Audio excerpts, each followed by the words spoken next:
You've seen Foxcatcher here a couple times. What was your impression, your review of the movie?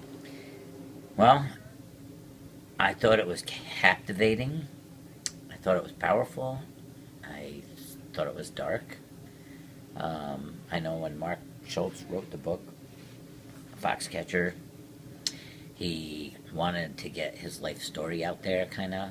He wasn't proud of what happened starting in 1987 when he moved to Foxcatcher Farms because it turned to a dark time in his life. Um, I know Mark wanted to get the story out. Not that he's proud of it, but it was very, very powerful.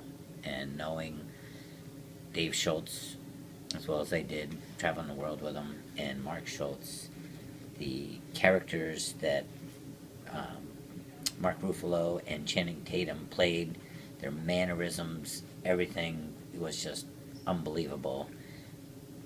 Like the little things they did, like the way Dave Schultz would always be going like this with his beard, and Mark Ruffalo doing that, and the way they walked and their mannerisms was unbelievable.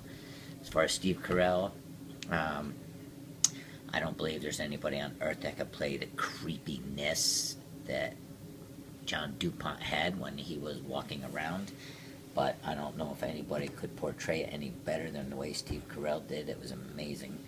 I I was in shock and awe on how great they played their characters as people in all their mannerisms. It was amazing. And what was the first time you saw Steve Carell as John DuPont? You told me it really creeped you out. You wanted to go. I'm not a John DuPont fan and never have been. And as soon as I saw him, my adrenaline went up. I had goosebumps, and I started taking 3-4 steps towards him, and I wanted to go punch him in the face. And I was like, "Oh my God, John DuPont's dead already! Holy mackerel, that's Steve Carell!" Wow. I'm glad I didn't go punch him in the face.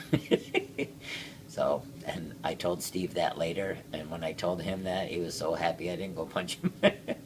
But I despise John DuPont.